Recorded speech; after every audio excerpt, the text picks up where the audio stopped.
Hello everyone, welcome back to MV classes level on HRM.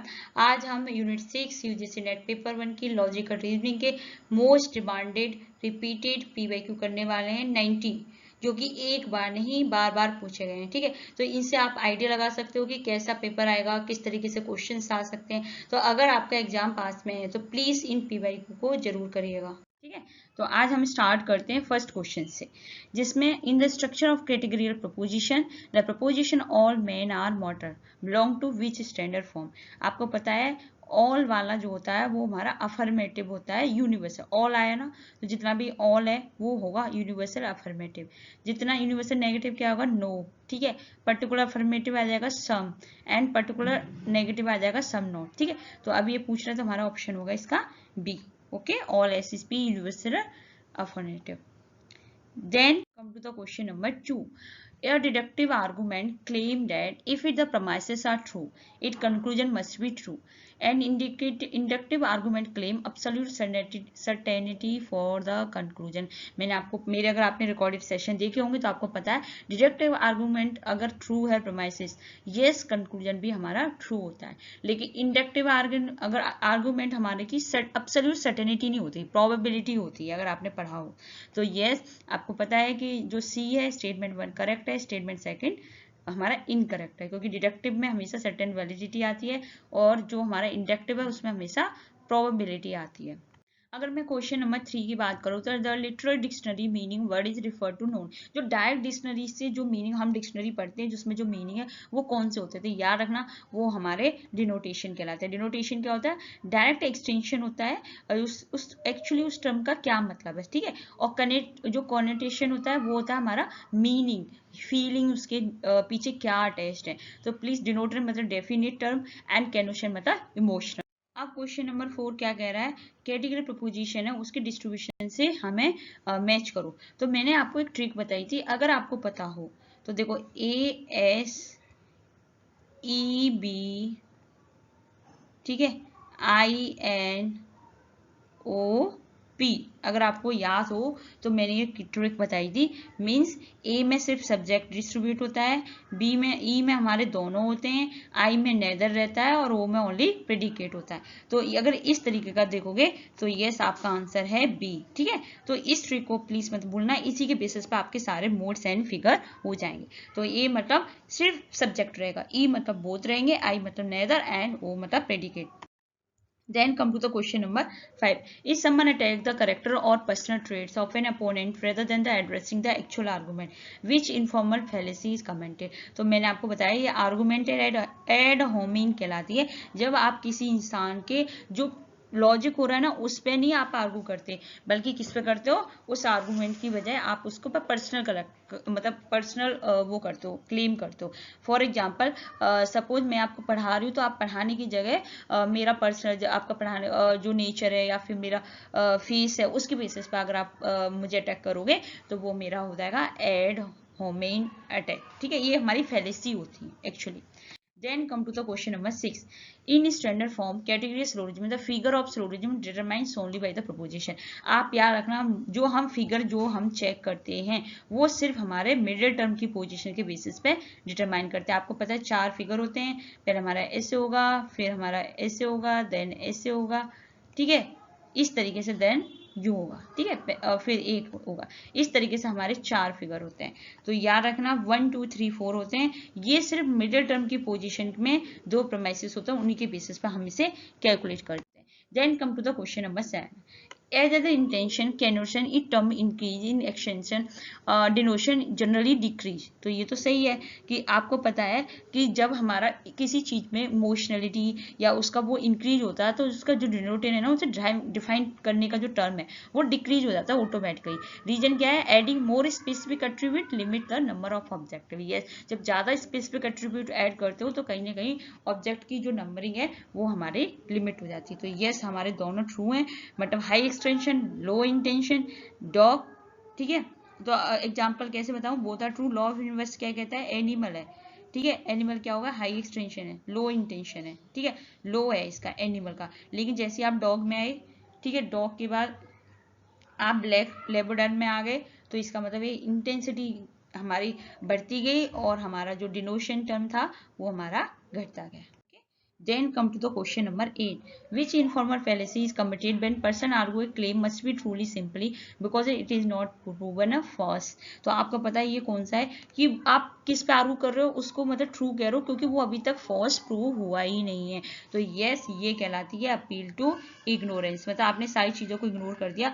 जो चीज़ assume करता है कि जो ट्रू है बिकॉज उसका कोई एविडेंस नहीं है कि वो फॉल्स होगा। फॉर एग्जाम्पल हम कहें कि गॉड है, ठीक है, और गॉड होता है, हम सब बिलीव करते हैं, लेकिन उसका कोई एविडेंस नहीं है इसलिए हम मानते हैं कि गॉड है, ठीक है। तो यस, जैसे alien exist because nobody prove they don't. Okay, then come to the question number 9. A valid deductive argument with absolutely true premises is specially called as.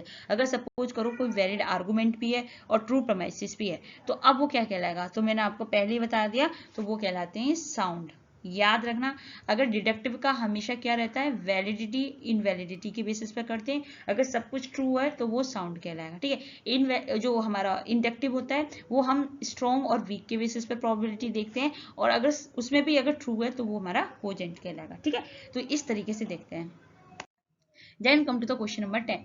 The proposition some flower are not red has the quantity and quality respectively. तो अब हमने क्या बोला, some flower, सम flower आपको पता है क्या हो गया, पर्टिकुलर, ठीक है, पर्टिकुलर आ गया, नॉट फ्रेड तो मतलब पर्टिकुलर नेगेटिव, ठीक है। तो आप सबको पता है क्वांटिटी सम है और क्वालिटी इज नॉट है, तो ये कैसा होगा, हमारा ओ टाइप हो गया। और ये तो सारे बच्चों को पता होगी, ये हमारा ए होगा, ये हमारा एस होगा, ये हमारा ई होगा, ये हमारा ओ होगा। Then come to the question number 11. In a standard form category या syllogism, what is the mood and argument? अब ये पूछ रहा है कि मूड होता क्या है। देखो मूड क्या होता है, position in the middle term नहीं, वो तो फिगर हम उससे डिटरमाइन करते हैं, ठीक है। तो ये क्या होता है, सीक्वेंस ऑफ लेटर होता है, ए आई ओ, अभी मैं जस्ट आपको बताया, जो कि रिप्रेजेंट करता है हमारे दो प्रोमाइसिस को एंड कंक्लूजन को, ठीक है। तो अब हम क्या करते हैं, mood determined by the type of category proposition comprise the major premises, minor premises and conclusion, उसके बेसिस पे निकालते हैं। जैसे ए है तो आपको पता है ऑल होगा तो ऑल आएगा कंक्लूजन, ठीक है। अगर आपका नेगेटिव है, ठीक है, और यहाँ पे सम नोट है तब भी कंक्लूजन आपका सम है, ऊपर आपका नोट, जैसे सपोज करो नो एनिमल आर डॉग, ठीक है, फिर आपने बोल दिया सम डॉग आर एनिमल, फिर भी उसका कंक्लूजन नेगेटिव ही आएगा। तो ये जो है ये हमारी मूड्स कहलाते हैं, ठीक है, मेजर माइनर प्रोमाइसिस के बेसिस पे। याद रखना, जो कंक्लूजन कभी भी मिडिल टर्म में नहीं आता है, वो हमेशा मेजर और माइनर प्रोमाइसिस में आता है, और जो हमारा कंक्लूजन का जो सब्जेक्ट होगा वो माइनर टर्म होगा, प्रेडिकेट हमारा मेजर टर्म होगा, ठीक है। नंबर 12 पे स्टडी करेंगे। 12 क्या कह रहा है, match the list fallacy with the list second meaning, ठीक है। तो फर्स्ट है slippery slope, then red herring, then strawman. तो अगर आपको पता हो तो मैंने आपको एक चीज बताई थी कि अगर आपने वीडियो देखी हुई, स्लिपरी स्लोप क्या होता है कि एक छोटी छोटी small step leads to extreme disaster. जैसे मैंने आपको बताया कि किसी एम्प्लॉय ने आपसे छुट्टी मांगी, तो अब आपने उसे छुट्टी से सोचा कि आज ये छुट्टी मांगेगा, 1 दिन के लिए जा रहा है, फिर ये अगले 10 दिन के लिए चला जाएगा, फिर मेरा प्रोडक्टिविटी डाउन हो जाएगा। तो इसे क्लेम ही करना, उसे हम बोलते हैं स्लिपरी स्लोप। देन हम आते हैं रेड हियरिंग पे। रेड हियरिंग होती है हमारी कि डिस्टॉर्ट करना, ठीक है। रेड हियरिंग क्या हो गया कि आपका जो मेन टॉपिक है उससे आपको डिस्ट्रैक्ट कर दिया, ओके, मतलब आपको अलर्ट दे दिया कि जो आपका मेन टॉपिक है उसको आपसे डाइवर्ट कर दिया। देन स्ट्रोमैन की बात करूं तो स्ट्रोमैन होता है कि आपने डिस्टॉर्टिंग कर दिया अपोनेंट आर्गूमेंट को, मतलब उसने आपने जो भी आपका आर्गूमेंट था उसको आपने क्या कर दिया, डिस्टोर्ट कर दिया, जस्ट लाइक अ वीक कर दिया, ठीक है, वीक आर्गूमेंट को ही वीक कर दिया। तो ये स्लिपरी स्लोप, मतलब आपने एक ही रिएक्शन को डिजास्टर में चेंज कर दिया, देन आपने टॉपिक को चेंज कर दिया या आपने आर्गूमेंट को वीक कर दिया। तो यस, आपका आंसर सी आपका करेक्ट है, ठीक है। Then come to the question number 13. When a speaker say, please close the door, which function language primarily being used to? Please close the door. ध्यान से सुनना, तो मतलब क्लोज द डोर मतलब वो आपको क्या दे रहा है, डायरेक्शन दे रहा है। अब डायरेक्शन दे रहा है तो इसका मतलब ये होगी हमारी डायरेक्टिव, ठीक है। ऑप्शन नंबर सी, तो directive use language, stand, command, request, instruction. Then come to the question number 14. Rule of syllogism in valid standard form category है syllogism. Middle term must be distributed. तो उन्होंने बोला कि जो हमारा अगर बान है कि जो रूल है syllogism का एक वैलिड होना चाहिए, तो मिडिल टर्म डिस्ट्रीब्यूटेड किस में होना चाहिए, तो वो ये कहता है कि सिर्फ एक में at least one of the premises में तो मिडिल टर्म हमारा डिस्ट्रीब्यूटेड होना ही चाहिए, ठीक है। तो ये हमारा एक फॉर्मेट है, तो अगर वो डिस्ट्रीब्यूटेड नहीं होगा ऑल में तो ये कहीं ना कहीं फैलेसी हो जाएगी अनडिस्ट्रीब्यूटेड मिडिल टर्म की, ठीक है। Then come to the question number 15. Statement 1, an argument that jump to a conclusion based on a very small or unrepresentative sample commit the hasty generalization fallacy. Then statement 2, appeal to pity is a formal fallacy. तो अब अगर आप बात करो, देखो argument directly तुम conclusion पे आ जाते हो, ठीक है, बेस्ड ऑन वेरी स्मॉल एक सैंपल के बेसिस पे आप डायरेक्ट कंक्लूजन, तो ये तो हैस्टी जनरलाइजेशन है, तो यस ये तो हमारा ऑप्शन हमारा करेक्ट है। और अपील टू पीटी क्या होता है, हमारा इनफॉर्मल पॉलिसी होती है, फॉर्मल बननी होती है, तो यस ये हमारी गलत है, ठीक है। Then come to the question number 7, 16. In the proposition no cats are dog, which term are distributed? तो मैंने आपको बताया था, एक रूल बताया था, अगर आपको अच्छे से पढ़ा हो तो प्लीज उसको अच्छे से पढ़ लेना। ए एस याद है, मुझे कमेंट बॉक्स में बताना कि ए एस है, ई बी है, ठीक है। ए जो अफर्मेटिव होता है उसका सब्जेक्ट डिस्ट्रीब्यूटेड होता है, जो ई होता है उसका दोनों सब्जेक्ट और प्रेडिकेट दोनों डिस्ट्रीब्यूटेड होता है, ठीक है। ए एस ई बी, फिर हमारा आई आता है, आई में नेदर है, ना सब्जेक्ट होता है ना प्रेडिकेट होता है, ठीक है, तो आई एन। देन हमारा लास्ट है, लास्ट वाला कौन सा है, हमारा ओ, तो ओ में हमारा प्रेडिकेट होता है। तो इस रूल को आप कर लेना, आधे से ज्यादा क्वेश्चंस आपके सॉल्व हो जाएंगे।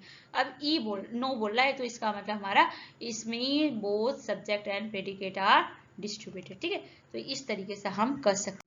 Then come to the question number 70. Informal fallacy can be detected merely by examining the structure in form of argument. Formal fallacy relate to strictly to structure, invalidity and deductive argument. तो सबसे पहले एक बात बताओ, जो informal fallacy है ना वो स्ट्रक्चर के बेसिस पे नहीं होती, याद रखना, सिर्फ फॉर्मल फैलेसी होती है हमारी स्ट्रक्चर के बेसिस पे, तो ये तो हमारा रॉन्ग हो गया। Then formal fallacy strictly to structure, yes, तो फर्स्ट रॉन्ग है और सेकंड हमारा ट्रू है, तो आपका आंसर हो जाएगा यहाँ पे डी, ठीक है। Fallacy is arguing that claim is truly simple because majority people believe in that, क्योंकि बहुत ज्यादा लोग इस पर बिलीव करते हैं, इसलिए आपका ये ट्रू है, ठीक है। देन ये कौन सी फैलेसी है, तो आपको पता है अपील टू मेजोरिटी है। तो देखो अगर आपको कुछ भी ये समझ में नहीं आ रहा तो पॉपुलेशन, क्योंकि ये क्या संस्कृत हमारा जो लॉजिकल एसिएंट है ना, तो अगर आपको नहीं आ रहा तो आप उसमें लॉजिक लगा सकते हो कि यार मेजोरिटी बिलीव कर रही है, इसका मतलब अपील टू मेजोरिटी है, ठीक है। Then come to the question number 19. If a term is distributed in conclusion is syllogism but was not distributed in major premises, which formal fallacy occur? तो याद रखिएगा, इसने क्या बोला कि कोई भी टर्म डिस्ट्रीब्यूट है कंक्लूजन ऑफ अ सिलोजिज्म में, ठीक है, जो कंक्लूजन में हमारा टर्म डिस्ट्रीब्यूट हो रहा है लेकिन हमारा मेजर प्रेमाइसिस में नहीं हो रहा, तो अगर मेजर प्रेमाइसिस में नहीं हुआ तो ये कौन सा होगा, इलिसिटी ऑफ मेजर, क्योंकि आपको पता है मिडिल टर्म हमारा मेजर और माइनर में होना चाहिए, लेकिन मेजर में नहीं हो रहा तो हम उसे इलिसिटी ऑफ मेजर बोलेंगे, क्योंकि अनलॉफुल डिस्ट्रीब्यूटेड है कंक्लूजन में, ठीक है। If it was minor term होता तो ये इलिसिट माइनर होता है, ठीक है। Then come to the question number 20. Match the list Latin terms and list the informal fallacy. Ad misclodium, ad vacrum, ad ignorantium. तो मैं सबसे पहले हम ad ignorantium पे आती हूँ, क्योंकि हम सबको पता है कि ad ignore का मतलब है कि कोई चीज अगर है नहीं, ठीक है, तो वो हम उसे ट्रू मान लेते हैं, तो यस आपका सी का सेकंड। अब सी का सेकंड देखो कहाँ पे है, एक ही जगह पे है, तो आपको इतना पढ़ने की जरूरत नहीं है, ठीक है, बी है। एड मिस्क्रोनिश का बात करें तो ये कहता है अपील टू पिटी, अगर आपको एक भी पता है ना तब भी आप कर सकते हो। एड वाइक्लम मतलब एड टू फोर्स, तो अगर आपको नहीं पता तब भी आप कर सकते हो। Then come to the question number 21. Which use language in a poetry where the primary purpose is to convey emotion feeling? याद रखना, इमोशंस हो गए, फीलिंग हो गई, तो कन्वे करना ना, तो ये हमारे एक्सप्रेसिव होते हैं, ठीक है, एक्सप्रेसिव यूज के लिए, ओके, तो ये एक्सप्रेसिव में आप एक्सप्रेस करते हो अपने इमोशंस को, पोएट्री, वाओ, क्राइम, ठीक है, ये कभी ट्रू नहीं होते, कभी फॉल्स नहीं होते। Then come to the question number 22 क्या कह रहा है हमारा, statement 1, inductive argument proceed from specific observation to a general conclusion. Then statement second क्या कह रहा है, deductive argument proceed from a general premises to a specific conclusion. तो अगर आपको पता है, अगर इस तरीके से क्वेश्चन आ जाए तो आपको क्या करना है कि देखो सही बोला है, क्योंकि इंडक्टिव हमेशा याद रखना, इसकी भी कोडिंग होती है कि इंडक्टिव होता है इस ISG, एक याद कर लो, ठीक है, और दूसरा आप जस्ट उसका अपोजिट कर लो. मैं तो ऐसे ही करती, एक याद करी दूसरा उसका अपोजिट करी, ठीक है. Then come to the question number 23. When an argument assumes the truth of the conclusion within its own premises, circular reasoning, it commits the fallacy. उन्होंने बोला कि ट्रूथ के बेसिस पे, कि अपने उसमें उसने तो ट्रूथ मान लिया, ठीक है. तो अगर कोई आर्गुमेंट एज्यूम करता है कि जो कंक्लूजन का ट्रूथ है वो उसी के प्रेमाइसिस में, मतलब सर्कुलर है कि पूरा ट्रूथ उसी में सब कुछ हो रहा है, तो इस फॉलेसी को हम क्या करेंगे, बेगिंग द क्वेश्चंस बोलते हैं, ठीक है. बेगिंग क्वेश्चन क्या होती है, सर्कुलर रीजनिंग होती है. प्रमाइस से ऑलरेडी एज्यूम कर चुका होता है कि कंक्लूजन ट्रू है, जैसे God exist because the Bible says so Bible is written by the God, ठीक है. तो ये हमारी हो गई. देखो इसमें हमने आर्गुमेंट से डिस्ट्रैक्ट कर दिया तो रीजनिंग हो गई, आर्गुमेंट को वीक कर दिया तो स्ट्रॉमैन हो गई. एडोमेन क्या हो गई, जब आप उसको पर्सनल कैरेक्टरिस्टिक पे करते हो तो वो होती है. देन बेगिंग का क्वेश्चन हो गया हमारा, देन आपका वही सेम सारी चीजें हो रखी हैं, क्वेश्चन भी उसी में, आंसर भी उसी में, ऐसे याद कर लेना. Then come to the question number 24.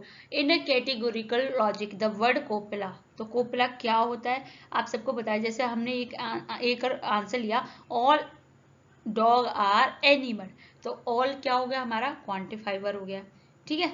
जो all no sum हो गया, ठीक है, क्वांटिफाइवर बोलते हैं. सब्जेक्ट हो गए हमारे डॉग हो गए. फिर हमारा क्या आएगा, is, all dog are is, ये हमारे होते हैं कॉपिला, ठीक है, जिसे हम वर्ब बोलते हैं, ठीक है. तो ये हमारे वर्ब बोलते हैं, ठीक है. इस तरीके से आप पढ़ सकते हो. तो yes is are not join the subject class predicates, तो यस ये हमारे कॉपिला कहलाते हैं, लिंकिंग कहलाते हैं. Then come to the question number 25. Some politician are honest is an I proposition. Okay, it affirms that at least one member of subject class be included predicate class.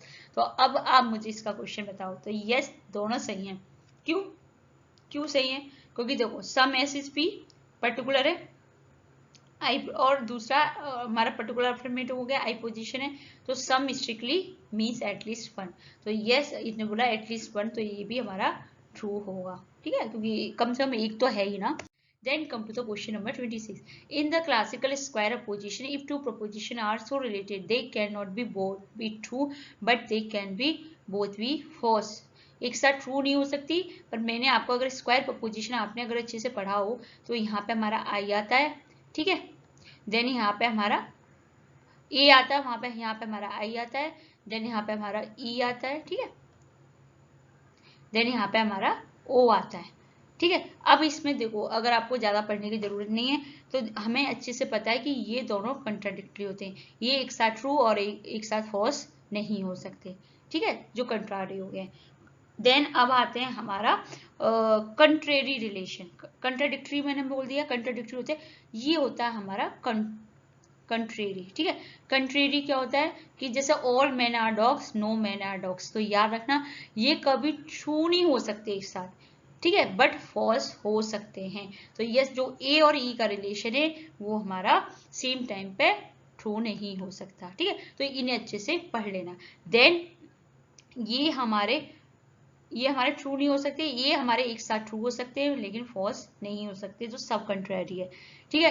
Contradictory आपको पता ही है. सब alteration ये होते हैं कि अगर ये हमारा 100% ट्रू है तो ये भी हमारा ट्रू होगा, अगर ये हमारा ट्रू नहीं है तो ये हमारा डाउटफुल होगा, ठीक है. इस तरीके से हमें सारे पढ़ने हैं.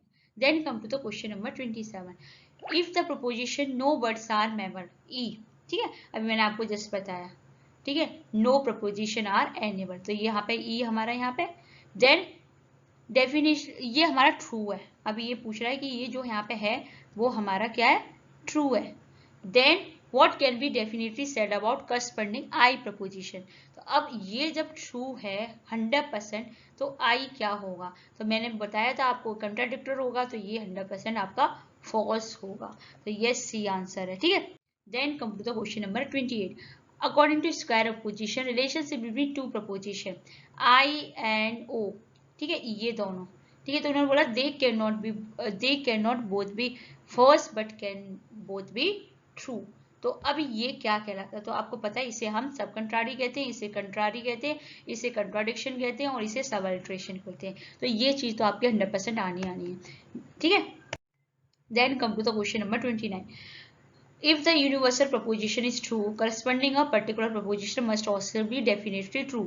Yes, correct. If subalternation true, flow downward from universal to particular. तो उन्होंने बोला सब अल्ट्रेशन, एक तो हमारा ये भी करेक्ट है, ठीक है, देन हमारा ये भी करेक्ट है, क्योंकि सब अल्ट्रेशन में क्या होता है, ट्रूथ हमेशा डाउनवर्ड की तरफ जाता है यूनिवर्सल से पर्टिकुलर, जो फॉल्स होता है वो हमारा डाउटफुल होता है पर्टिकुलर टू यूनिवर्सल, ठीक है। इफ ऑल आर ट्रू, सब इज डेफिनेटली ट्रू।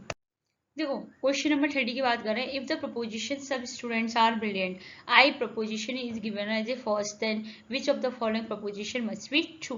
तो अगर आपको पता है कि सब स्टूडेंट हैं, तो अगर आपको पता हो ये कौन सा हो गया, हमारा आई प्रपोजिशन हो गया। तो अब उन्होंने बोला कि ये फॉल्स है, तो कौन सा हमारा ट्रू होगा, कौन सा रिलेशन ट्रू होगा, तो आई हमारा कहाँ आता है, यहाँ पे।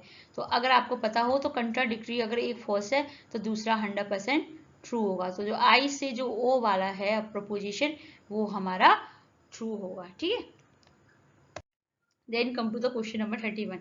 In which type of reasoning does the conclusion claim to follow from the premises? Which absolute necessary and certainty? कौन से टाइप की रीजनिंग है, तो आपको पता है कि कंक्लूजन जो हम फॉलो करती है premises को, वो नेसेसिटी एंड सर्टेनिटी मतलब 100%, तो वो हमारी डिडक्टिव रीजनिंग होती है, ठीक है। डिडक्टिव रीजनिंग में 100% वैलिडिटी होती है। Then come to the question number 32. Entity A, entity B share a property X by Z. Entity A has property W. Therefore, entity B likely has property W. This structure represent this type of argument. अब देखो ये किस तरीके का इसने question पूछ लिया। इसने बोला कि सपोज करो A एंड B हैं, दोनों एक साथ प्रॉपर्टी शेयर कर रहे हैं, ठीक है। कहाँ है हमारा A और B है, ओके। देन क्या प्रॉपर्टी शेयर है, एक्स बाई जेड। अब जो हमारी एंटिटी है, ठीक है, वो हमारे उसके पास भी है, डब्ल्यू के पास भी है, तो हमारी बी भी करेगी डब्ल्यू। तो ये हमारा आर्गुमेंट एनालॉजिकल है, मतलब सिमिलरिटी के बेसिस पे, ठीक है। तो आपको पता है standard form analogical conclusion based on share similarity to different things. तो सिमिलरिटी के बेसिस पे हम जो करते हैं वो एनालॉजिकल कहते हैं। Then come to the question number 33. Statement a deductive argument is considered invalid if its premises are true but the conclusion is false. तो कौन सा डिडक्टिव आर्गुमेंट क्या है, इनवैलिड कहलाएगा। तो अगर हमारा premises true है, conclusion false है। Inductive argument aim for validity, पहले तो हमारा स्टेटमेंट, सेकंड हमारा रॉन्ग है 100%, याद रखना। और स्टेटमेंट ट्रू क्यों है, क्योंकि इनवैलिड होगा तो premises ट्रू होगा, लेकिन कंक्लूजन हमारा फॉल्स होगा, क्योंकि हमेशा वैलिड डिडक्टिव में देखते हैं, इंडक्टिव में स्ट्रॉन्ग और वीक देखते हैं। Then come to the question number 34. When evaluating argument in terms of strong weak, कहाँ पे अप्लाई होते हैं, तो प्लीज ये इंडक्टिव आर्गुमेंट में अप्लाई होते हैं, ठीक है। Then come to the question number 35. Just as a melting ice create liquid water, melting a solid iron create a liquid matter, this is state for example किसके हैं, तो आपको पता है हम कंपेयर कर रहे हैं, क्योंकि जैसे हमारा आइस क्रिएट लिक्विड देती है वाटर में, ऐसी सॉलिड हमारी आयरन क्रिएट करती है लिक्विड मेटल में। तो यस ये एनालॉजिकल रीजनिंग में, ठीक है। तो यस हमारा जो कंपेयरिंग फेस करते हैं तो उसे हम एनालॉजिकल रीजनिंग बोलते हैं। Then come to the question number 36. Or deductive reasoning, the conclusion cannot be contain any new information that is not already implied contained in premises. Deductive reasoning is essentially expression unfolding what is already stated. तो deductive reasoning क्या है कि conclusion हमारा कोई नई information नहीं रखता, ठीक है। तो वो ऑलरेडी ऐसा नहीं है कि वो हमारा उसमें प्रोसेस में हो। तो यस ये हमारा ट्रू है, ठीक है, क्योंकि वो जनरल टू स्पेसिफिक आता है। जैसे all animal are dog, it means dog are animal, मतलब कोई जैसे all class are all man are goods, that's why Ram is good. तो ये हमारा है डिडक्टिव रीजनिंग, एसेंशियली एक्सप्रेशन है कि वॉट ऑलरेडी स्टेटेड। तो यस दोनों करेक्ट है, क्योंकि आपको पता है ये टॉप डाउन है, ठीक है, टोटोलॉजिकल है। इंडक्टिव रीजनिंग हमारी न्यू नॉलेज होती है, तो ये बॉटम अप होती है। Then come to the question number 37. If an inductive argument is evaluated as a highly strong and it promises actually true, तो आपको पता है इससे हम क्या बोलेंगे, इससे हम साउंड बोलेंगे, ठीक है। साउंड नहीं बोलेंगे, सॉरी, साउंड देखो डिडक्टिव होता है उसमें वैलिड होता है, अगर वो सब ट्रू होगा तो उसे साउंड बोलेंगे, ठीक है। अगर हमारे इंडक्टिव आर्गुमेंट का हमारा स्ट्रॉन्ग है देन प्रेमाइसेस ट्रू है, तो हम इसे क्या बोलते हैं, कोजेंट बोलते हैं। प्लीज इसको करेक्ट कर लेना, इसे हम कोजेंट बोलेंगे, ठीक है, और डिडक्टिव वाले को साउंड बोलते हैं। Then come to the question number 38. Logically speaking, analogical argument is fundamentally form. Logical जो analogical argument किसका फॉर्म है? तो आप सबको पता है इंडक्टिव रीजनिंग का है, क्योंकि इसमें छोटी छोटी चीजों से बन के स्पेसिफिक से जनरलाइज करते हैं, ठीक है। प्रोबेबिलिटी है इसमें 100% ट्रू नहीं होता। Then come to the question number 39. Which type of reasoning proceed from particular observation to individual cause formulate universal general? तो एक इंडिविजुअल ऑब्जर्वेशन मतलब स्पेसिफिक टू जनरल जा रहा है, तो प्लीज ये हमारी इंडक्टिव रीजनिंग कहेगी, ठीक है। Then come to the question number 40. Plant orbiting sun are like an electron orbiting a nucleus. Since plants are held by gravity, electron must be held by some similar central force. अब ये किसका example है? तो अगर आपको पता हो तो ये एग्जाम्पल याद रखना जिसमें कंपैरिजन होते हैं। देखो इसने एनालॉजिकल आर्गुमेंट कितनी बार पूछा है, प्लीज इसको मत भूलना, जहाँ कंपेयर करते हैं वो एनालॉजिकल में आता है। Then come to the question number 41. A valid deductive argument can have false premises or false conclusion. Statement second. A valid deductive argument can have true premises and false conclusion. देखो पहला तो statement आपका true है, ठीक है, क्योंकि आपको पता है वैलिड डिडक्टिव आर्गुमेंट का फॉल्स प्रेमाइसिस फॉल्स कंक्लूजन तो हो सकता है, लेकिन ट्रू प्रेमाइसिस का फॉल्स कंक्लूजन नहीं हो सकता, 100% ट्रू ही कंक्लूजन होगा। तो आपका फर्स्ट स्टेटमेंट रॉन्ग है, सेकंड स्टेटमेंट आपका करेक्ट है, ठीक है। Then come to the question number 42. What is the primary cognitive purpose of analogy? Analogy हम क्या करते हैं, एक absolute mathematical नो इसमें हम क्या करते हैं, एक्सप्लेन करते हैं complex unfamiliar except by compare to familiar, मतलब जो जिस चीज को हम जानते हैं उससे कंपेयर करते हैं जिसे हम नहीं जानते, ठीक है। तो इसका आंसर आपका सी होगा। Then come to the question number 43. Which of following is a core characteristic of inductive reasoning? क्या core characteristic है? To conclusion goes beyond the premises to provide a new knowledge. To conclusion guarantee to be true premises, नहीं guarantee तो देता ही नहीं है, ठीक है। It strictly move from general theory to specific, नहीं, ये भी डिडक्टिव का एग्जांपल है। ये वैल्यू टू आर्गुमेंट वैलिड नहीं, तो आपको पता है ये कंक्लूजन क्या करता है, प्रेमाइसिस से जाके फिर उसमें न्यू नॉलेज को डेवलप करता है, तो ये आंसर आपका करेक्ट है, ठीक है। Then come to the question number 44. When evaluating deductive argument, term soundness imply the argument. Soundness कब होगा, जब सारे premises और all factual true होंगे, जब वो sound कहलाएगा, तो C. Then come to the question number 45.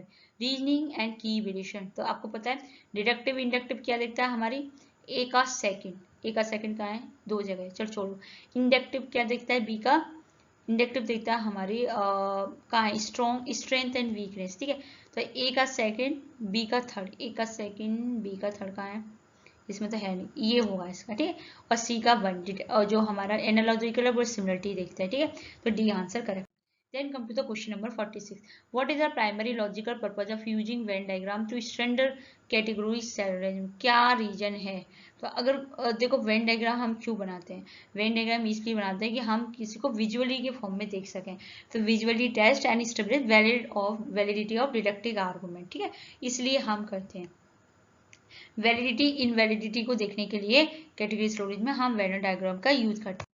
Then come to the question number 47. How many distinct overlapping circles are strictly required to represent a standard form categories 11? तो कितनी चाहिए होते हैं, तो आपको पता है हमें 3 चाहिए होते हैं, ठीक है। 3 क्यों, क्योंकि एक मेजर होगा, एक माइनर होगा और एक आपका मिडल होगा, तो 3 ओवरलैप वाला हमें चाहिए होगा इस तरीके से। अरे बन नहीं रहा है, इसमें काम नहीं कर रहा, इस तरीके से एक और एक यहाँ पे भी आएगा, ठीक है, इस तरीके से मतलब कर लेना, इस तरीके से होगा। Question number 48. In the modern interpretation Venn diagram does the shading of specific region specified? तो अगर आपने इसको बोला तो शेडिंग क्या है, मतलब क्या रीजन स्पेसिफाइड करता है, तो class represented by region that at least one member, class represented by region that is completely empty. Yes, shading region Venn diagram में क्या दिखता है कि nothing in the section, class is completely empty. Okay. Then come to the question number 49. How is a particular affirmative I proposition sum S is P represented in two circle Venn diagram? तो किस तरीके से देखेगा, जैसे I proposition बोल दिया sum S is P two circle में, तो अब वो आप कैसे देखोगे उसको, आप देखो by place X intersecting region S and P, ठीक है। तो yes sum means मतलब at least one exit है, तो placing the X in the intersection so at least the one member exit in both class S and P, ठीक है, दोनों में एक एक होना चाहिए, तो इंटरसेक्ट हो जाएगा आपका। Then come to the question number 50. To represent the universal affirmative all S is P, तो वेन डायग्राम एरिया का कौन सा एरिया आपका शेडेड होगा, portion of S does not overlap with the P, intersecting area S is P, portion of P does not overlap. देखो याद रखना, तो अब ये क्या कह रहा है, अफर्मेटिव है, ऑल एस इज पी, तो ऑल एस इज पी कह रहा है, तो इसका मतलब पोर्शन जो, जैसे ये हमारा हो गया सपोज करो एस, ठीक है, और इसके ऊपर हो गया पी, यही तो हो गया। अब ये कौन सा शेड एरिया होगा, तो आपको पता है कि द पोर्शन ऑफ एस जो पी को ओवरलैप नहीं कर रहा, मतलब ये सारा एरिया जो होगा इसका, ये हमारा कहलाएगा शेडेड एरिया, ठीक है, क्योंकि ऑल एस है ना, तो सारे एस आ गए पी के अंदर। Then come to the question number 51. Venn diagram can successfully test the strength and weakness of inductive argument. Venn diagram consists of overlapping of circle. तो yes, both statement और statement second दोनों गलत हैं, क्योंकि आपको पता है कि जो वेन डायग्राम किसके लिए हम यूज करते हैं, हमेशा याद रखना डिडक्टिव आर्गूमेंट के लिए, डिडक्टिव के लिए वैलिडिटी चेक करने के लिए करते हैं, ना कि इंडक्टिव के लिए चेक करते हैं। दूसरा, यस, इसमें ओवरलैपिंग हमारे सर्कल्स होते हैं। तो आपको पता है कि क्योंकि अभी हमने जस्ट पढ़ा है, तो हमारा स्टेटमेंट 1 रॉन्ग हो गया, स्टेटमेंट 2 हमारा करेक्ट हो गया, ठीक है। Then come to the question number 52. When evaluating a syllogism using a Venn diagram, how do we definite know the argument is valid? अगर सपोज करो, अगर आप यूज कर रहे हो, ठीक है, अब आप कैसे देखोगे कि आर्गूमेंट हमारा वैलिड है, तो आपको पता है कि जो अगर डायग्राम प्रेमाइसिस ऑटोमेटिकली रिप्रेजेंट कर रहे हैं कंक्लूजन के विदाउट द एडिशनल मार्क्स, तो आप पता चल जाएगा कि ये हमारा वैलिड है। तो आर्गुमेंट कब वैलिड होगा, जब कंक्लूजन होगा ऑलरेडी फुली कंटेन, मतलब आपको पता है जो हम डिडक्टिव करते हैं उसमें दोनों प्रेमाइसिस हमारे कंक्लूजन होते हैं, मतलब ट्रू होते हैं, तो हमारा जो आर्गुमेंट कंक्लूजन होता है वो भी ट्रू होगा। तो drawing premises automatically draw the conclusion, तो प्रेमाइसिस के अंदर से ही कंक्लूजन आ जाएगा, वही हमारा आर्गुमेंट वैलिड कहलाएगा। Then come to the question number 53. If a standard two circle Venn representing subject and predicted how many distinct regions does it divide into universe? तो आपको पता है कि अगर आपने पढ़ा हो दो सर्कल में हम 4 एरिया डिजाइन करते हैं। देखो, create 4 region, S only, P only, intersection of S and P, देखो ठीक है। Then area outside of both S and P, देखो S हो गया, then हमारा P हो गया, ठीक है, ये हमारा इंटरसेक्शन कर दो, ठीक है, P हो गया, देन इंटरसेक्शन ये हमारा S एंड P हो गया, देन ये हमारा आउटसाइड हो गया। तो यस, किसी भी रीजन होते हैं हमारे 4 होते हैं, जो भी हम टू सर्कल वेन डायग्राम में 4 रीजन होते हैं। Then come to the question number 54. Which logical introduced the Venn diagram method as a improvement over the older Euler circle visually represent categorical logical? तो yes, Venn तो समझ लेना John when ने दिया है, इसलिए इसका नाम Venn diagram रखा है, ठीक है। Then come to the question number 55. 55 की बात करूं, match the list and list second, no S is P, ठीक है, some S is not P. तो देखो उन्होंने क्या बोला कि नो एस इज पी, ठीक है, तो नो एस इज पी मतलब आपकी क्या हो गई, ई हो गई, मैं तो ऐसे मान के चलती हूँ ये आपका ई हो गया, ठीक है। अब ये बोला सम एस इज नॉट पी, मतलब ये आपका हो गया ओ। अब ई मीन्स इंटरसेक्शन जो होगा हमारा एम्प्टी होगा, इंटरसेक्शन नहीं होगा, सम में मतलब एटलीस्ट 1 एस एग्जिट करेगा पी में, जो कि हमारा एक्स देयर आई में होगा। तो यस, अब आप ऐसे मान सकते हो कि जो नो एस एस पी में हमारा क्या आएगा कि intersection S P completely shaded, क्योंकि देखो दोनों डिस्ट्रीब्यूटेड है, दोनों सेपरेट है, तो ये हमारा ऐसे वेन डायग्राम बनेगा, ठीक है, इस तरीके से। देखो दो, कोई भी इंटरसेक्शन नहीं है, लेकिन सम एस इज नॉट पी, मतलब हमारा सम एस हमारे कुछ एस पी नहीं है, तो इसमें आपको पता है कि एक्स प्लेस से होगा एस आउटसाइड द पी, ठीक है, तो जो प्लेस एस में होगा जो कि हमें आउटसाइड ऑफ पी होगा, तो यस ये आपका करेक्ट है, ठीक है। तो some S is not P means at least 1 X exist the outside of P, so we put X here I. Then come to the question number 56. According to Charvaka school of classical Indian philosophy, which is the only प्रमाण means of knowledge? तो मैंने आपको बताया चार्वाका सिर्फ किस पर believe करता है, प्रत्यक्ष पर, ठीक है। चार्वाका हमारा सिर्फ डायरेक्ट परसेप्शन पे ही बिलीव करता है, उसने सारी चीजों को रिजेक्ट कर दिया। हाउ मेनी प्रमाण एक्सेप्टेड बाई नई स्कूल? याद रखना हमारे नई स्कूल जो हम पढ़ते हैं उन्होंने सिर्फ 6 करे थे, प्रत्यक्ष, अनुमान, उपमान, शब्द, ठीक है।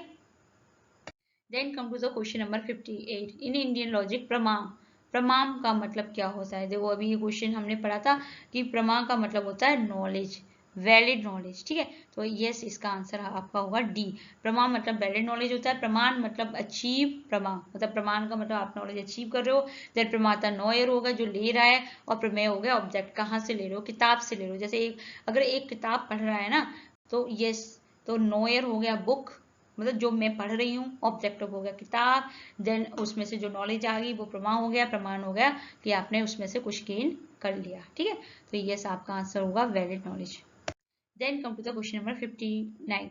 The knowledge of relation between the name and the object is denoted to recognize wild cow guaya based on similarity domestic cow. ठीक है, तो अगर आपने क्या किया, किसी के साथ कंपैरिजन करा कि जो आपके घर की गाय जो होती है उसके बेसिस पे आपने नील गाय को रिकॉग्नाइज कर लिया। तो अब ये क्या है, तो आपको पता है ये जो हमारा है वो हमारा है उपमान। मतलब आपने क्या किया, सिमिलरिटी के बेसिस पे उसको सेलेक्ट कर दिया। ठीक है, कंपैरिजन के बेसिस पे आपने नॉलेज को ड्राइव करा, तो उपमान होता है। ठीक है, याद रखना। न्यायस लॉजिक में which present the major term of Aristotelian logic. तो मेजर टर्म हमारा क्या होता है, याद रखना, संज्ञा जो होती है वो हमारा मेजर टर्म होता है, पक्ष जो होता है वो हमारा माइनर टर्म होता है, और जो लिंगा जो जिसे हम बोलते हैं वो हमारा मिडिल टर्म होता है। ठीक है, और हेतु हमारा रीजन होता है। तो प्लीज इन्हें पढ़ना, संज्ञा मतलब मेजर, संज्ञा हो गई, मेजर हो गया मतलब फायर है, पक्ष माइनर है मतलब हिल है, देन हित मतलब मिडिल टर्म, लिंगा जो भी बोलते हो वो सारा इसमें। Then come to the question number 61. Advaita, Vedanta, Bhata, Mimamsa accept all six pramasa. Buddhism accept only प्रत्यक्ष and अनुमाना। तो अगर आपको पता है कि यस जो हमारे अद्वैता, वेदांता, भाता इन्होंने सारे प्रमाणों को एक्सेप्ट कर लिए जितने हमारे 6 हैं, और बुद्धिज्म ने सिर्फ हमारे 2 किए थे, तो दोनों करेक्ट है। ठीक है, अर्थपत्ति, अनुपलब्धि, ठीक है, मीमांसा एक्सेप्ट ऑल जो भी अर्थपत्ति, और इन्होंने बुद्धिज्म को सिर्फ 2 किया, perception and. Then come to the question number 62. If you infer past rain by seeing the muddy water of river, which type of अनुमाना। मतलब आपने क्या देगा कि नदी के सारे मिट्टी देखी, मतलब चीजें हो गई। ठीक है, जब आप अनुमान लगा रहे हो कि किसके कारण होगा, तो ये होता है हमारा शेषावत। शेषावत मतलब है फ्यूचर, पास्ट में क्या हुआ। पूर्ववित हो गया कि बादल हो रहे हैं इसलिए आपने सोचा कि अब बारिश होगी। ठीक है, तो आपका आंसर बी है। Then come to the question number 63. Which step of 5-step Nyaya syllogism universal concomitance vyapti along with the example। तो जो व्याप्ति है वो हमारी किसके साथ होगी, तो याद रखना उदाहरणा।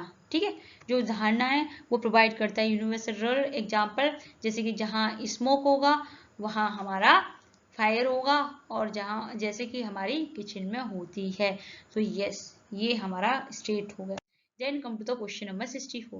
Which concept imply the invariable, unconditional, universal relationship between हेतु and संज्ञा।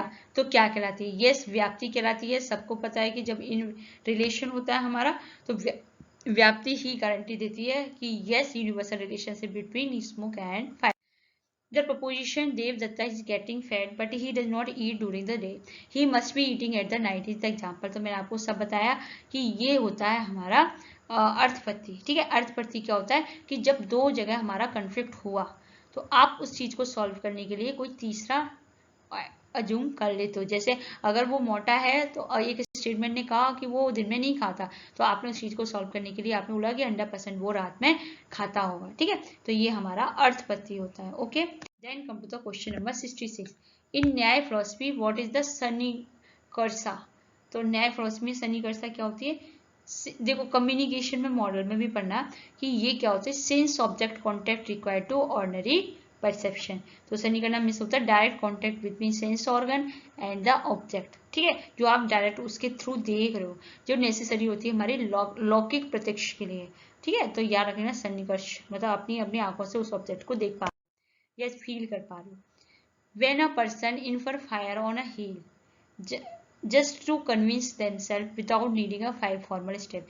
जब आप खुद को आपको दूसरे को कन्विंस नहीं करना, सिर्फ खुद को कन्विंस करना है, तो वो क्या कहलाएगा, तो याद रखिएगा वो हो गया स्वार्थ अनुमान। मतलब अपने आप को जस्टिफाई करने के लिए जब आप कुछ आर्गुमेंट करते हो तो वो हो जाएगा आपका स्वार्थ अनुमान। ठीक है, और जब दूसरों को करते हो उसमें हमें 5 स्टेप की जरूरत पड़ती है। Then come to the question number 68. अनुपलब्धि accepted as an independent praman by Advaita Vedanta perceived non-existent above. The absence of jar on the table cannot perceive by the eye, it apprehend through the non-apprehension. Yes, true है, क्योंकि आपको पता है कि जो चीज हम देख नहीं सकते इसका मतलब उसका सेंस है। तो जो अद्वैता वेदांता ये एक्सेप्ट किया हुआ है, ठीक है। तो यस, अगर उन्होंने देखा कि जो जार है वो टेबल पे नहीं है, ठीक है, टेबल पे जार नहीं है, अपनी आंखों से देखा, इसका मतलब वो उसकी नॉलेज हमें है, उसके अभाव ही उसकी नॉलेज को प्रूव करता है, ठीक है। Then come to the question number 69. Which condition is valid sentence शब्द refers to the logical compatibility fitness of the word. जैसे water the plant with fire, तो इसको वॉलिड कर रहे हैं, तो याद रखिए योग्यता है, ठीक है, क्योंकि आपको पता है कि वो इसमें मैच नहीं करे। योग्यता का मतलब होता है कि आपकी कंपेटेबिलिटी हो, ठीक है। Fire does not have fitness, तो आपको पता है फायर को आप कैसे वाटर प्लांट में फिट कर दोगे, तो इसलिए ये हमारा क्या है कि आपका योग्यता वाला वैलिडिटी मैच नहीं करे। इस शब्द पढ़ते हैं ना हम, उसके बेसिस पर। Then come to the question number 70.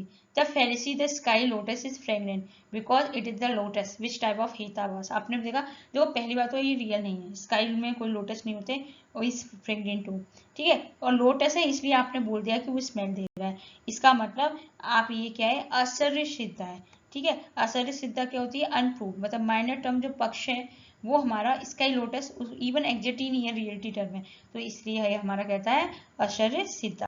Then come to the question number 71.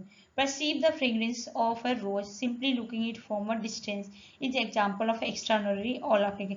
मतलब आपने क्या देखा, सिर्फ आपने एक फ्लावर को देखा, उसके बेसिस पर आपको पता चलेगा कि अच्छी स्मेल दे रहा है, फ्रेग्रेंस दे रहा है, परसीव कर रहा है, तो कौन सा एक्सट्राऑर्डिनरी है। तो मैंने आपको बताया कि ये जो होते हैं ना, ये हमारे जनरल लक्षण होते हैं। जनरल लक्षण क्या होते हैं कि आपने अपनी पास्ट की नॉलेज, आपको पता है कि फ्लावर स्मेल देता है, तो आप अपनी आंखों से तो स्मेल को नहीं करोगे ना, नाक से करोगे ना, लेकिन जैसे कहते हैं ना आइस ठंडी है, तो आप अपनी आंखों से देख के बता दो, तो इसमें हम क्या कहते हैं, जो पास्ट की नॉलेज है उसको मिक्स करके देन हम रेफरेंस लगाते हैं, तो इसे हम बोलते हैं जान लक्षण, ठीक है। इसको क्या बोलेंगे, जान लक्षण। देन 72 ज्ञान लक्षण बोल सकते हो, ठीक है। 72 क्या है हमारा कि the influence sound is eternal because it is a produce commit with fallacy knowing that what ever is produce definitely non eternal. देखो इसने बोला कि साउंड इटर्नल है, फिर दूसरा बोला क्योंकि ये प्रोड्यूस है, तो कहीं ना कहीं ये क्या करें, कंट्राडिक्ट कर रहे हैं, कि पता है कि प्रोड्यूस हो रही है तो वो नॉन इटर्नल होगी, तो आपको पता है ये क्या है, विरुद्ध है, मतलब एक दूसरे से कंट्राडिक्टरी कर रहा है, ठीक है। हेतु प्रोड्यूस हो रहा है और प्रूव कर रहा है एग्जैक्ट अपोज संध्या, मतलब एटर्नल को, ठीक है, तो ये विरुद्ध हो गया। Then come to the question number 73. Which sequence correctly represent the 5 stage. तो मैंने आपको याद रखा था, फोन याद कर लेना, पी एच, मतलब कुछ देखो लॉजिकल रीजनिंग में आप हमेशा तो नहीं दिमाग लगा सकते ना, पी एच यू 2 बार, इसमें तो काम ही नहीं कर रहा जी, एन, ठीक है, फोन ये याद करना। अब पी स्टैंड फॉर प्रतिजना, देन हेतु, देन उदाहरणा, उपायन एंड निगमना, ठीक है, तो ये हमारा हुआ, याद रखना। अब आप पहले हम उदाहरणा देखेंगे, जैसे कि सपोज करो प्रतिजना हिल पे आग है, ठीक है, क्योंकि हेतु क्योंकि वहां पे धुआं है, उदाहरणा हो गया क्योंकि किचन में धुआं होता है जब गैस चलती है, उपायन जब किचन में धुआं है तो वहां पे भी आग होगी जब किचन में आग होती है, तो निगमना इसलिए हिल पे आग है, ठीक है। तो इस तरीके से हम करते हैं तो हमारा सीक्वेंस होता है। Then come to the question number 74.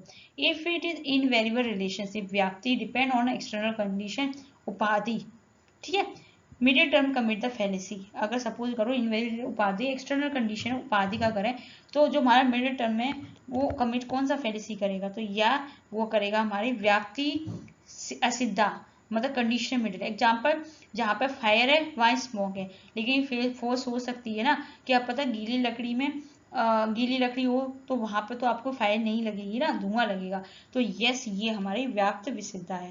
Then come to the question number 75. निर्विकल्प का प्रतीक्षा is indeterminate raw and non verbalize perception.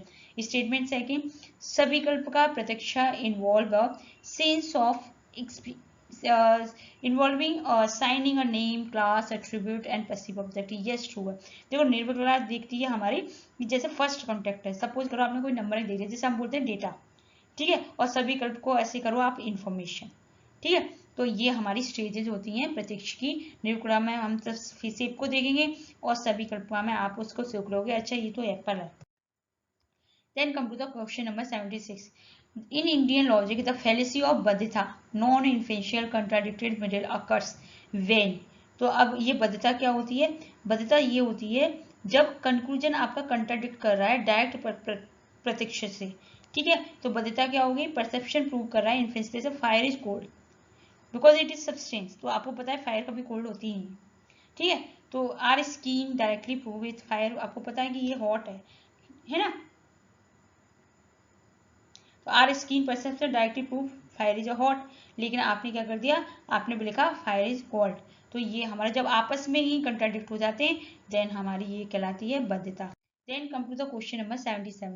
The inference based on purely on negative concomitants, where we have only negative example like A is not A is not B is called. जब सारा no negative होता है तो आपको पता है तो उसे हम बोलते हैं केवल व्यात्रकी।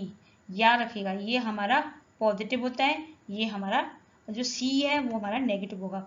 केवल व्यात्रकी है, ओनली नेगेटिव है। केवल नहीं, ओनली ये हमारा पॉजिटिव है, ठीक है। देन अवन्य है जो हमारा बोथ है, ये हमारा दोनों होता है। Then 78 in the statement sound is quality because it is visible. कौन सी फैलेसी है? क्योंकि साउंड क्वालिटी है, ठीक है, और क्योंकि ये विजिबल है। तो आपको पता है ये दोनों कंट्राडिक्ट कर रहे हैं, तो कंट्राडिक्ट कर रहे हैं तो ये क्या है? स्वरूप सिद्धा। स्वरूप सिद्धा क्या होता है? अनप्रूव नेचर है। ये तो विजिबल है और वो फिजिकली एग्जिस्ट नहीं है पक्ष में, क्योंकि साउंड को आप देख सकते हो? नहीं देख सकते हो ना। तो यस, तो साउंड तो हमारा सुन सकता है, देख नहीं सकते, तो ये विजिबल नहीं है, that's why is the svarupa siddha. Then come to the question number 79. What does the term of paramarsha means the Nyaya influence, ठीक है। तो अगर हमारा परामर्श क्या है तो ये है knowledge of presence of middle term in the minor term, ठीक है। क्वालिफाई तो क्योंकि आपको पता है परामर्श का मतलब आपका मिडिल टर्म और माइनर टर्म प्रेजेंस होना चाहिए व्याप्ति को क्वालिफाई करने के लिए। तो कॉम्प्लेक्स साइकोलॉजिकल स्टेप है जहाँ पे आपका पक्ष धर्माता smoke is on the field मतलब hill and vyapti smoke means fire, दोनों का कंक्लूजन पर रीच होना चाहिए। Then come to the question number 18. Match the list and second. प्रतिजना हेतु स्वभाव। तो प्रतिजना अगर आप बात करोगे तो ये हमारी होती है, प्रतिजना होती है जैसे हमने स्टार्टिंग का प्रोमिसिस होता है ना, तो जिसे हम बोलते हैं द हिल हैज फायर, ठीक है। हेतु हो गया because it has smoke. Then उपान्या हो गया hill has smoke which is associate with the fire. तो यस ये हमारा ए करेक्ट है। फिर प्रतिजना हिल हैज फायर है, then hetu because it has smoke है, apply to the rule specific hill. Then come to the question number 81. The fallacy of स्वविचारा also known as the fallacy of क्या कहलाती है? स्वविचारा वाली। तो आपको पता है स्वविचारा होती है irregular जिसमें wandering of middle term, मतलब जिसमें से सपोज करो all objects are rational, a swan is wife so swan is rational, तो being wife wondered between the, क्योंकि इसमें हमारा middle terms नहीं होता है, irregular होता है, that's why हम इसे बोलते हैं स्वविचारा। Then come to the question number 82. If two different inference offer equally strong reason to prove completely opposite conclusion, दो ऐसे premises दे दिए जो कि एक दूसरे को completely अपोज कर रहे हैं, ठीक है। तो अब ये क्या होगा? तो आपको पता है ये हमारे कंक्लूजन को सत्य प्रतीक्षा होगी। सत्य प्रतीक्षा क्या होती है? एग्जाम्पल, एक पर्सन कह रहा है साउंड इज एटर्नल, दूसरा कह रहा है साउंड इज नॉट एटर्नल, दोनों का इक्वल लॉजिकल वेट है, इसलिए वो कंक्लूजन पे पहुंच ही नहीं पाते, तो इसे बोलते हैं सत्य प्रतीक्षा, मतलब दोनों का इक्वल स्ट्रेंथ होती है argument. Then come to the question number 83. In shabda pramana आकांक्षा का मतलब क्या होता है? ठीक है, अगर शब्द प्रमाण की बात करें तो आकांक्षा का मतलब होता है हमारी एक्सपेक्टेशन है, मुझे तुमसे कोई एक्सपेक्टेशन नहीं है, तो यस हमें ना म्यूचुअल एक्सपेक्टेंस चाहिए होती है, क्योंकि आपको पता है एक शब्द कभी भी स्टैंड अलोन किसी भी मीनिंग को कंप्लीट नहीं कर सकता। तो यस आकांक्षा का मतलब होता है seeing, bring, leave, mind expecting object. जैसे ब्रिंग बोला तो आपको समझ में ही नहीं आएगा, तो अब आपको क्या चाहिए, एक उसके साथ कोई फुलफिल करने के लिए, जैसे ब्रिंग वाटर, ठीक है, तो ये आकांक्षा हमारी फुलफिल हो जाएगी। देन 84 की बात करूं, which school reject arthapatti as a separate pramana arguing that simply from the anumana. तो उन्होंने बोला अर्थपत्ति को उन्होंने रिजेक्ट कर दिया था, तो कौन सा स्कूल था? आपको पता है न्याय स्कूल है, क्योंकि न्याय स्कूल में हमारे सिर्फ 4 ही होते हैं, ठीक है, अनुमाना तक ही है, क्योंकि न्याय स्कूल में हमारे कौन होते हैं? अर्थपत्ति को इसने रिड्यूस कर दिया है और हमारा अनुपलब्धि को, ठीक है। Then come to the question number 85. In Indian logic, presence of middle term in the minor term is called the Pakshadharmata. व्याप्ति is the relation between the minor term and major term. तो yes, आपको पता है कि जो हमारा statement 1 है Indian logic में, मिडिल टर्म जो हमारा और जो presence of middle term in the minor term, ठीक है, ये हमारे जो होते हैं पक्षधर्माता कहलाते हैं। तो ये तो गलत है, लेकिन व्याप्ति जो होता है वो हमारा यूनिवर्सल रिलेशनशिप होता है, मिडिल और मेजर में होता है। ठीक है, याद रखिएगा, मिडिल और मेजर में होता है, ना कि माइनर और मेजर में होता है। मिडिल के संग रिलेशन होता है, तो ये हमारा रॉन्ग। अब क्वेश्चन नंबर 86 क्या कर रहा है, आर्गुअर डेलिबरेटली मिसरिप्रेजेंट, एक्सीक्रेट और fabricate the opponent position to make it easier to attack, which informal fallacy is committed. तो आपको पता है ये कौन सी थी, स्ट्रोमेन है। जब हम दूसरे के आर्गुमेंट को वीक बनाते हैं, जैसे कि हम उसको अटैक कर सकते हैं, ठीक है, तो स्ट्रोमेन फैलेसी क्या करती है, रिप्लेस कर देता है उसका रियल क्लेम, उसको और वीक कर देता है, डिस्टॉर्टेड वर्जन कर देता है, just like a Strowman, and उसको अटैक करता है, ठीक है। Then come to the question number 87. According to classical square opposition, if the universal proposition all men are honest are given as a true, what will be the truth value of the some men are honest? 100% true होगा, क्योंकि आपको पता है जब नीचे से downward होता है तो वो 100% ट्रू होगा, ठीक है। तो योर आंसर शुड बी ए, ठीक है, a particular under the definitely truth from the downward. Then come to the question number 88. In Indian logic, the fallacy of Swavichara, irregular wandering middle term, occur when the middle term is completely unproved, non-existent, contradicted by another validity, contradicted by directly, and present both नहीं, completely unproved। यार आपको पता है कि जब ये present होती है हमारे मेजर टर्म्स में, एंड नेगेटिव जहाँ मेजर टर्म आपका absent होता है, तो यस विचारा क्या इरेगुलर है, wonder because it found in place where sadhya major term is exist. ये कहाँ पे पाई जाती है, जहाँ पे आपका मेजर टर्म एग्जिस्ट होता है, एज वेल जहाँ पे नहीं होता वहां पे भी पाया जाता है, dates why is called the irregular, ठीक है। Then comes the question number 89. An argument that purely inductive has a highly strong logical support, contain premises that are actually true. तो प्लीज इसका आंसर कोजेंट होगा। बार बार ये question पूछा जा रहा है, तो इसको करेक्ट कर लेना। देन ठीक है, Then come to the 90 question. According to न्याय philosophy, the condition संधि required to make a sentence, शब्द लॉजिकल मीनिंग इसका क्या होता है, तो आपको पता है संधि क्या होती है, प्रॉक्सिमिटी होती है, ठीक है। If you bring today then water tomorrow, अभी हमने पढ़े ना आकांक्षा योग्यता, देन उसी में संधि होती है। संधि का मतलब होता है कि जैसे कि आपको सारे जो पास पास में लगा के सेंटेंस बोलने हैं, कि सपोज आज आपने ब्रिंग बोला, कल आपने वाटर बोला, तो उसका कोई मीनिंग नहीं है। मतलब आप जो भी बोल रहे हो उसे एक टेम्पररी क्लोजिसिटी में बोल दो, जैसे आज बोलो माय नेम, कल बोल दो वंदना, ठीक है। तो ये हमारा लॉजिकल मीनिंग इससे निकलता है, ठीक है। अब आपके 90 क्वेश्चंस कंप्लीट हो गए हैं लॉजिकल रीजनिंग के, जो मोस्ट रिपीटेड क्वेश्चन है। Thank you so much. अगर वीडियो पसंद आए तो प्लीज लाइक करो, शेयर करो, सब्सक्राइब करो और कमेंट करो, फीडबैक दो हम लोग को।